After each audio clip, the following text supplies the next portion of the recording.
Fernando Abreu tiene un proyecto muy interesante, digamos, con una suerte de think tank, un centro de pensamiento que se llama Única Vía.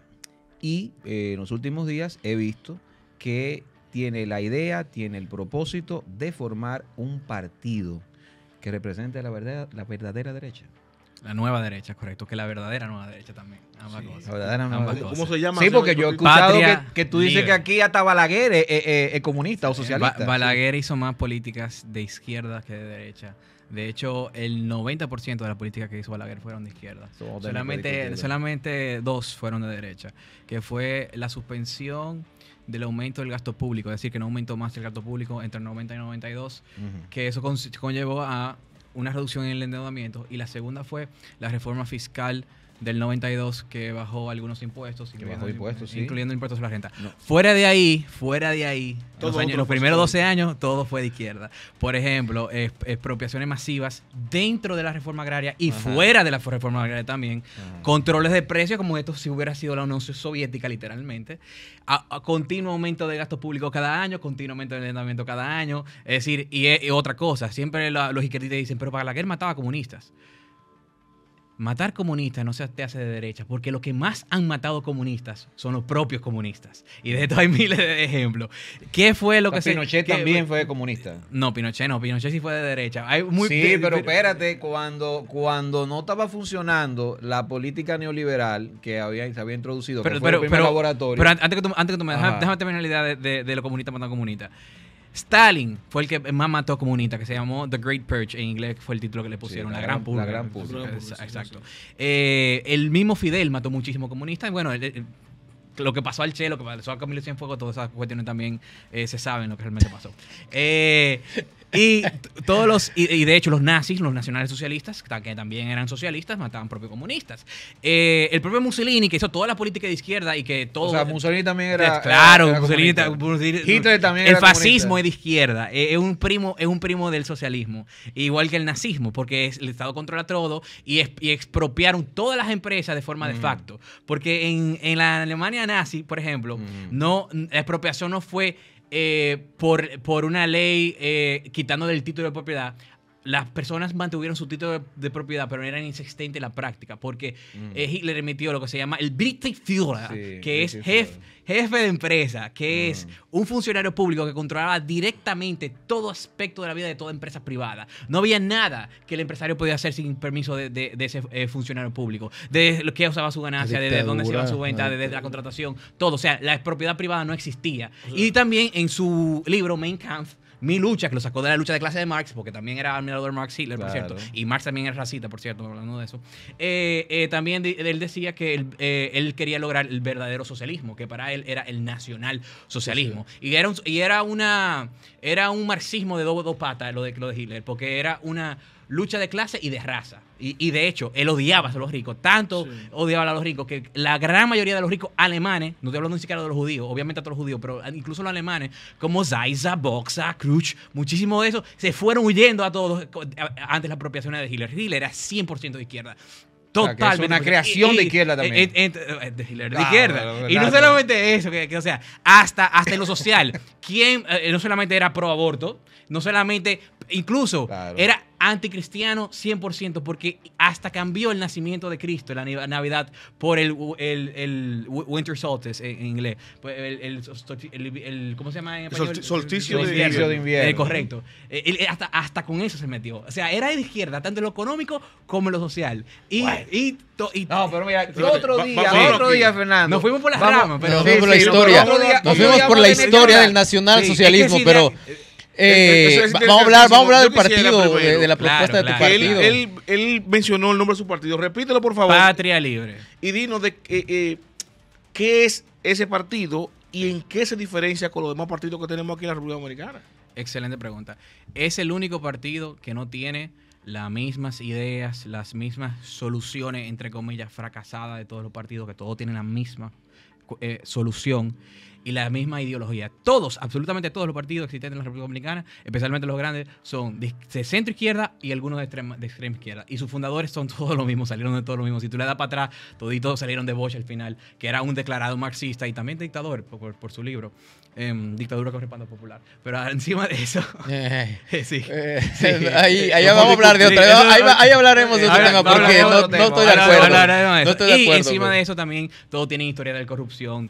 Todos, absolutamente, tienen esas mañas de los compañeritos del partido, etcétera, etcétera. Entonces nosotros nos diferenciamos de ellos en todo tema y en toda política pública y en cualquier solución posible que se pueda imaginar. En tema por tema. Por ejemplo, en el tema de cómo sacar a la gente de la pobreza y cómo disminuir el gran desempleo en la República Dominicana. Dale. Ellos proponen todos aumentar el gasto público con el socialismo light y el keynesianismo, y para eso o dejamos los impuestos iguales o aumentamos los impuestos, como ha declarado Jochi Vicente, por ejemplo, como hicieron todos los partidos en el pasado, como hizo Lionel, que subió los impuestos 3 veces consecutivas, como hizo Hipólito también, todos, absolutamente todos los partidos, FUPU, PLD, y que también hizo Danilo, y PRM, todos.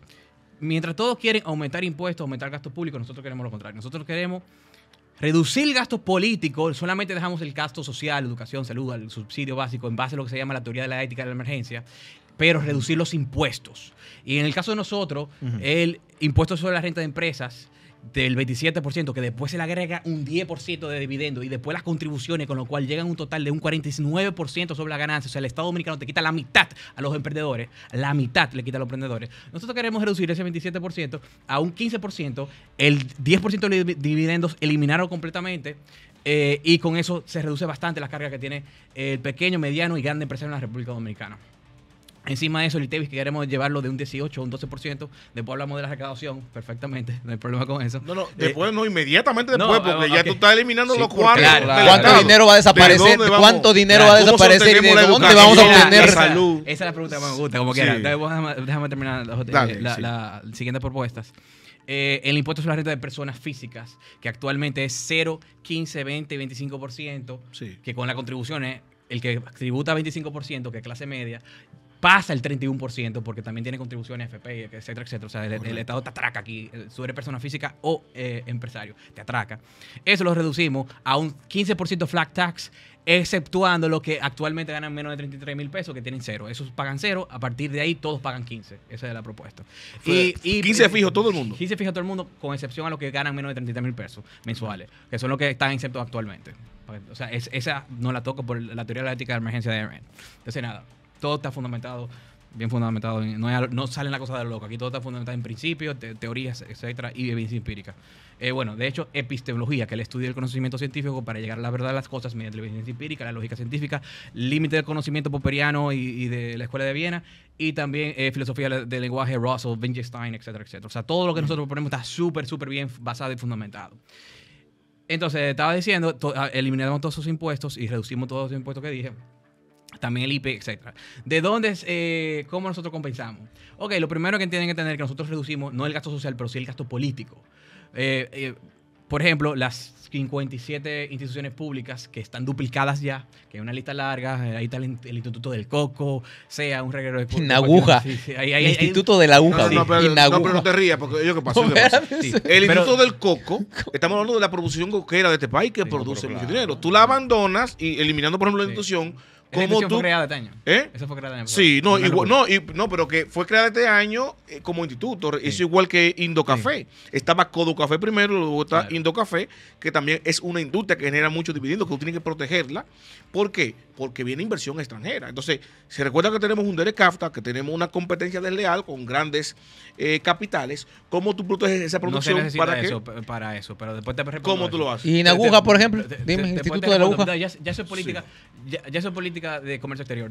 Vamos a ir ahorita, porque nos vamos a enfocar demasiado si no vamos por ahí. No vamos a terminar. Entonces, vamos con lo que de dónde sale el dinero. Primero, hay una parte de gasto político que reducimos. También se eliminan, se fusionan varios ministerios que tienen naturalezas similares.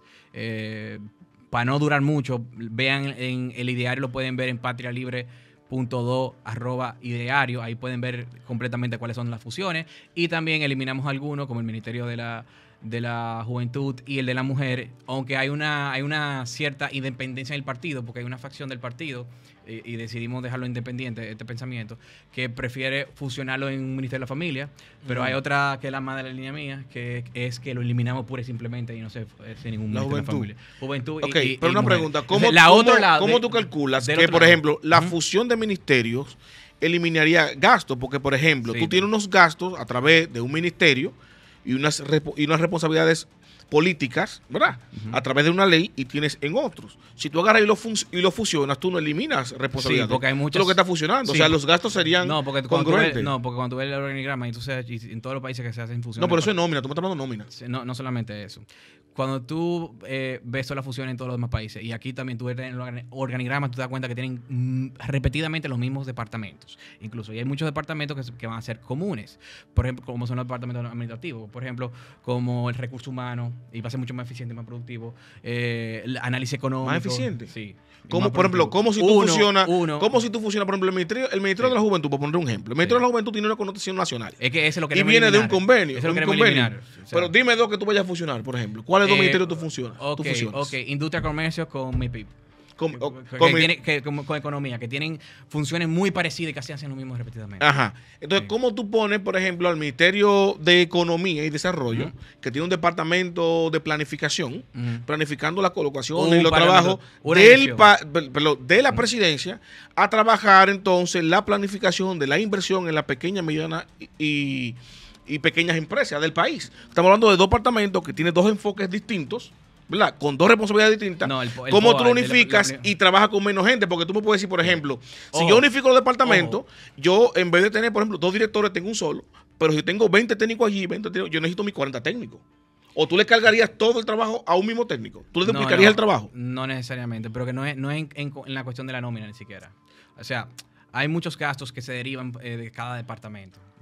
Cada departamento tiene un presupuesto propio, de hecho. Si tú ves el POA, no sé si usted ha visto cómo funciona el Estado. Pero por supuesto, yo lo conozco. Excelente. Sí, pero es lo que te digo. O sea, la carga nominal de un ministerio, por ejemplo, y la carga operativa es el mínimo del gasto de un ministerio. Pero hay alguna... Ok, tu pregunta es muy amplia porque hay mil formas de cómo atacar esto. Pero lo primero es que ni siquiera proponemos reducir la nómina pública. Ojo, o sea, nosotros... en la fusión, muchos se dejarían donde están y algunos, los que no se necesitan tras la fusión, que es un análisis de departamento por departamento. Correcto. O sea, esa propuesta ya es mucho más... Sí, duplicidad de funciones. Claro. Eso entonces lo llevamos a donde se necesita más empleomanía en otros sectores del Estado. Pero ¿cómo afecta eso en la reducción del gasto de ese ministerio? Porque no es en nómina, tendría mucho... El hecho de tener menos departamentos tiene menos gastos que tiene cada departamento. Si tú ves los POA de cada departamento, tienen mucho gasto.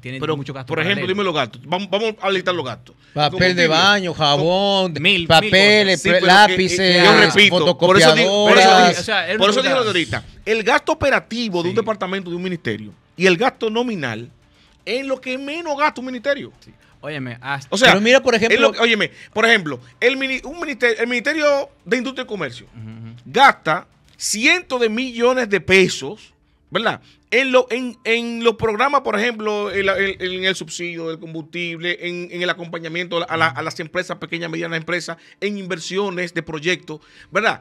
Cuando tú equiparas ese gasto con el gasto operativo departamental y el nominal, estamos hablando de que el gasto operativo, con comparación con lo que gasta el ministerio en sus funciones, es un 15%. O sea, si tú me dices que tú unificas dos ministerios y tú eliminas un 15% de aquí y un 15% de allá... ¿Tú crees que aquí es poco?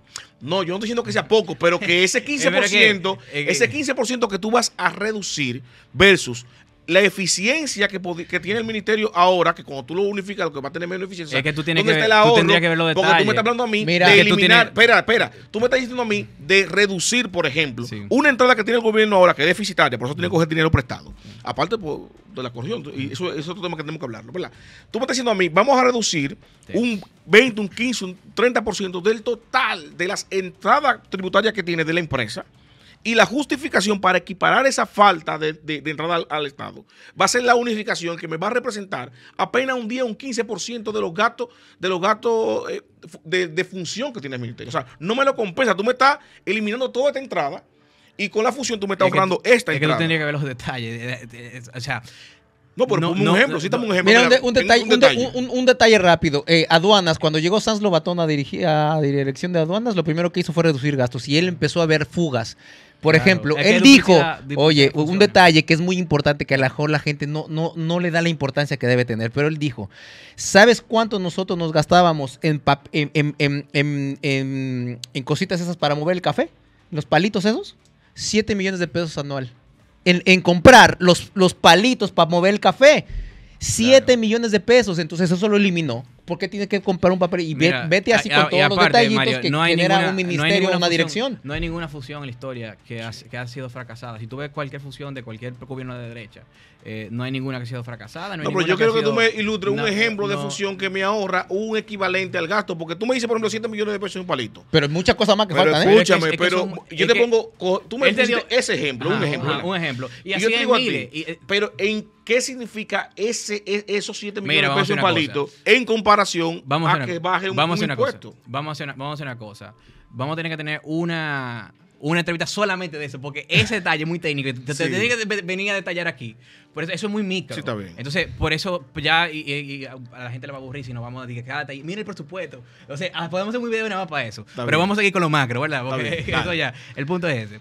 Y lo otro es algo muy importante, que es que hay una tendencia y una correlación fuerte en todos los países donde se hace entre tasas tributarias y aumento de recaudación. Es decir, a menor tasa tributarias, mayor recaudación per cápita. Esa relación se ha visto en cada reforma fiscal que se baja impuestos. No hay, y nosotros hicimos en Única Vía un estudio y lo publicamos, y donde se estudió cada reforma fiscal que reducía impuestos desde el 1950 en todos los países del mundo hasta la actualidad, y no hay un solo país, uno solo, donde se ha reducido impuestos y la recaudación no ha aumentado, uno solo. La única excepción para que esto no funcione es una sola. Si la reducción es mínima, no funciona, porque, por ejemplo, en Kansas se redujo 2% la tasa. Eso no funciona porque no incentiva lo suficiente para que los agentes económicos hagan más inversión privada, etcétera, etcétera. Sí, pero si es significativa, si es más de 5, más de 10 reducción en porcentual en la tasa tributaria, siempre es exitosa. En todas reforma fiscal seria siempre es exitosa. Y ni siquiera estoy hablando de la teoría de la curva de Laffer, porque los keynesianos se confunden, porque lo ven de la perspectiva más keynesiana y se concentran en la tasa óptima de recaudación. Ni siquiera estoy hablando de eso, sino estoy hablando de esta relación. A menor esfuerzo fiscal, mayor recaudación per cápita. Y esa relación siempre se da, y de eso no hay ninguna duda. Incluso, no solamente pasó con Thatcher, no solamente pasó en la reforma de Reagan, no solamente pasó en la reforma de Trump de 2017, no solamente pasó aquí en la República Dominicana en la reforma del 92, donde cuando se bajó el impuesto sobre la renta de 45% de empresas a 25% eventualmente, fue 30, después 21, 28, 29, o sea, hasta llegar a 25. En ese primer año, él aumentó de 3.300 millones de pesos a 3.900 millones de pesos, esa sola tasa, con esa sola reducción de 45 a 25. Así de exitosa fue. ¿Por qué sucede eso? Porque incentivamos, como no le quitamos el capital, ¿qué es lo que quiere? Crecer, las personas quieren ganar más dinero. Entonces, para las personas que quieren ganar más dinero, tienen que invertir. Y eso no sucede de forma automática, sino también en ese proceso tienen que crear empleos, porque no opera por sí sola. Se necesita empleados y contratar empleos. Y encima de eso... No, quería preguntarte algo, porque es que está muy interesante la entrevista y nos estamos dispersando. Aparte de la formalidad. Nos estamos yendo a 15.000 vainas. Sí. Entonces, yo te pregunto una cosa, Fernando. Y nada más entramos en esa... En cuanto... Educación también diferente. Toda propuesta diferente. En cuanto a, por ejemplo... algo interesante. ¿Qué harían ustedes, por ejemplo, con el tema de las drogas? Bueno, y la despenalización o legalización, ¿qué harían ustedes? Esa es una muy buena pregunta. Es muy innovador lo que nosotros traemos a la mesa. Igual comentó la propuesta, te repito, todos los partidos tienen exactamente la misma. De hecho, nosotros le sacamos, y estamos haciendo eso contra la propuesta, video por video, poniendo a cada presidente diciendo lo mismo en cada tema. No tienen ninguna diferencia ni en la propuesta ni en el discurso. Son robots idénticos. Porque tienen la misma ideología. Son copy-paste. Es lo mismo, exactamente. Tú estás hablando del 4% de educación. Todito el mismo discurso. Entonces, con el tema de las drogas, nosotros proponemos lo que se llama el sistema de reducción de daño. que es un sistema que el único sistema exitoso que existe en Suiza. Portugal más o menos de una forma diferente, pero también fue exitosa. Y es un sistema que funciona de la forma siguiente. Las personas que están adictas a las drogas van a poder ir a unos centros de rehabilitación de largo plazo, pero donde también van a poder consumir sin estar penalizados, si lo hacen dentro de esos centros. Entonces, para ellos, como ya son adictos... ¿Así funciona ahora, crea? Consume, le dan su cosita para que si se la dan al paso, claro que sí. Es la única forma de desintoxicarse. Sí, pero o sea, no. Sí, pero no crea. No creo que. Pero sigue, porque yo sé por dónde tú vas, porque yo conozco que se aplicaron hasta en clínicas. Tu dosis semanal. Porque se ha descubierto que la suspensión total no funciona. Radical, mejor dicho, no radical. Siempre tiene que ser paulatinamente. El cuerpo tiene que por una cuestión natural, fisiológica, a cualquier adicción, a cualquier sustancia, el cuerpo tiene que responder por sí mismo, no es externo, es interno. Y por eso es paulatina la dosis de cocaína, de lo que sea, para que el cuerpo vaya asimilando y entonces tú puedas crear una ya no dependencia de esa sustancia, y eso es paulatino. Y para quien caigan, porque pueden ir voluntariamente y hacerlo y no van a estar penalizados si lo hacen adentro de ahí. Eso también ayuda a eliminar el cartel y el mercado negro sanguíneo, porque ya ahí van a poder vender con la autorización de ellos y bajo el proceso de ellos, que te quitan poco a poco de eso. Pero van a poder vender un mercado limpio dentro de esos centros de rehabilitación de a largo plazo, porque van a poder consumir a corto plazo la dosis que están acostumbradas, pero después el médico lo va llevando poco a poco. Y para los que caigan, lo hagan en la calle o caigan presos por este tipo de cuestiones, porque no es una despenalización, es una más o menos semi-despenalización, pero tratándolo más como un tema clínico y médico que un tema criminal. Pero para quienes caigan presos, entonces las condenas vendría siendo un centro de rehabilitación en vez de una cárcel con todos los presos que lo van a matar a cuchillazos aquí en República Dominicana, que no tiene ningún sentido. No, pero ese más o menos ha sido muy exitoso. Sí, pero ese con el consumidor. Ahora, ¿cómo? Con el narcotráfico vamos a seguir igual. Trataríamos de ser duros con el narcotráfico, pero ya tendrían un gran desincentivo, que es este tema, que le están quitando parte del mercado, porque ya hay gente que van a poder consumir sin el riesgo de caer preso, van a poder consumir por un precio similar en estos centros de o más barato. Ahí entra un tema que tengo mucho interés. Bueno, pues yo tengo dos intereses: la corrupción y el financiamiento de los partidos políticos. Todo partido político que inicia tiene como mira llegar al poder. Si no, pues no formas tu partido político, ¿verdad? Porque no estás jugando. Esa es tu misión número uno como partido político. Como organización política es llegar al poder. Para llegar al poder, una organización necesita recursos económicos en cualquier parte del mundo. Normalmente en los países democráticos de América Latina hay un instituto en este caso la Junta Central Electoral en República Dominicana, que da un presupuesto directo a los partidos dependiendo del tamaño, dependiendo, etcétera, etcétera. Pero finalmente es un presupuesto que es de los impuestos que pagan los mismos dominicanos para financiarte a ti para lo que tú quieras, tus 300 millones mensuales o lo que sea, ¿verdad? El partido político, recuérdame el nombre Patria Libre. Está de acuerdo y va a seguir fomentando que sea la Junta Central Electoral que te asigne el dinero que es del pueblo, que es de la gente que está allá afuera, por la cual se supone que tú vas a llegar al poder para darle un mejor bienestar, o está de acuerdo en que sea una búsqueda privada que no tenga nada que ver con el Estado para tú tener un financiamiento, o sea, el partido político. Mira, el partido no tiene una opinión en el tema. Tenemos el ideario, yo te lo voy a dar a mi personal, ¿verdad? Pero el partido político como sí cubre la mayoría de los temas, pero no todos. Tenemos más de 38 propuestas en 26 páginas. Es importante que lo vean. patrialibre.do en la sección del ideario. Pero no lo tocamos de forma precisa, porque no hay muchos temas importantes. Simplemente no estaba tan en lo primordial, pero te puedo decir cuál es mi opinión personal, que viene siendo, yo no creo en el financiamiento público, porque sencillamente, aparte que viene de los contribuyentes, hay un problema de moralidad, como quiera, el privado siempre se le agrega. No es cierto que porque haya financiamiento público los privados van a invertir por detrás. Eso no es cierto. Simplemente se le agrega. Entonces, ¿qué es lo que estamos haciendo? Estamos agrandando el Estado, poniendo más presión fiscal sobre el contribuyente, porque es un gasto público que está en el presupuesto, y el gasto público se financia con impuestos. No, pero, Fernando, recuerda que la idea del financiamiento público para los partidos políticos es que tengan los partidos políticos cierta independencia de los intereses de los privados, ¿verdad?